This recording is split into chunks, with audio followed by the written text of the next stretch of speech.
All right, so in this example right here, we do not have a pair of opposites.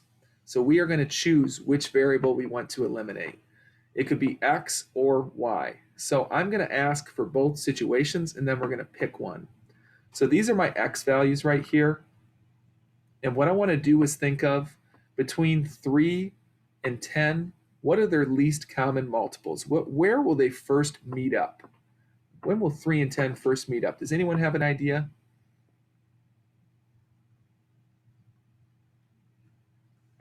And you can type it, you can say it. It's all good. I can make a long list here. Okay, we've got some responses in the chat. 30. They will meet up at 30. That's correct. So if I wanted to make opposites, that means one would be 30x and one would be negative 30x, if that was my goal.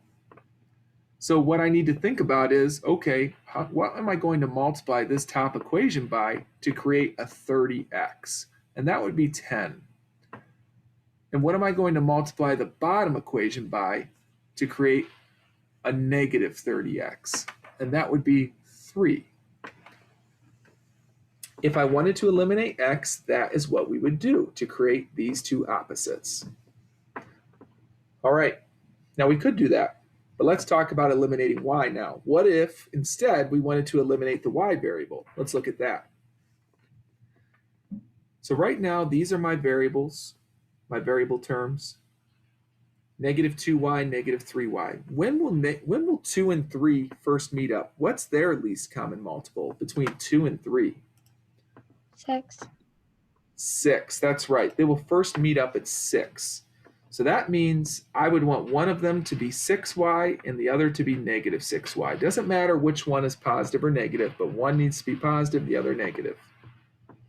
So if we choose to eliminate y, which we're going to move forward in this example with, what am I going to multiply this top equation by so that this becomes a positive 6y? Negative 6. What am I going to multiply right here so that it will become a positive 6y? A 3. Well, that would give me a negative 6y, which is okay. You can do that.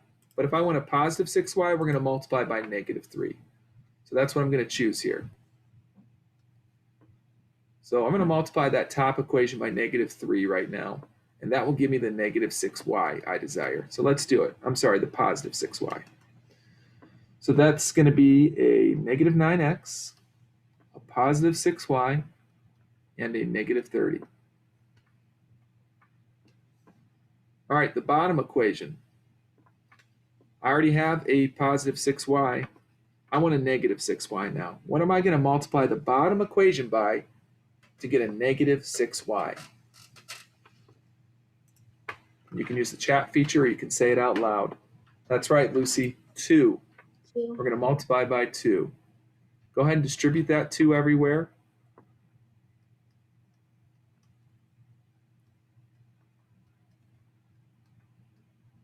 And what you've just created, what our goal was to create one pair of opposites, and that's what you just made right there. You made opposite terms.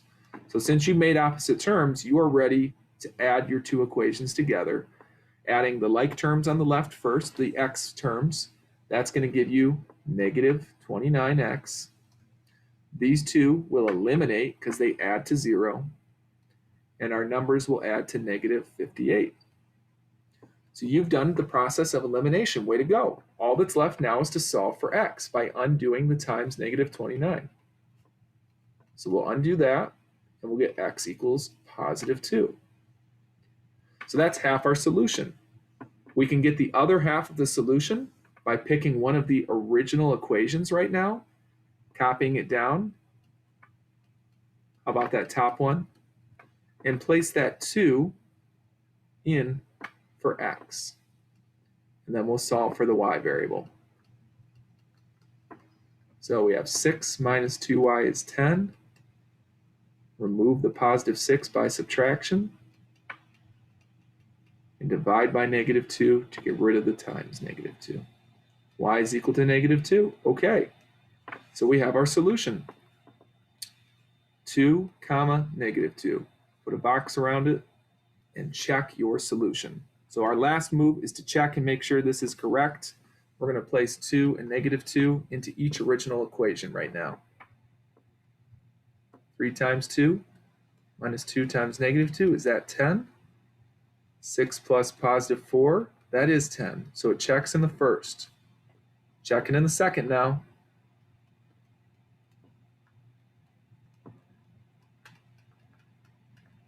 Okay, so we have a -20, +6. Does that equal -14? It does. There you go. You've just done elimination where you had to change both equations to generate opposites. We chose to eliminate the y variable. Of course, you could choose to eliminate x as we demonstrated first, and we would arrive at the same answer.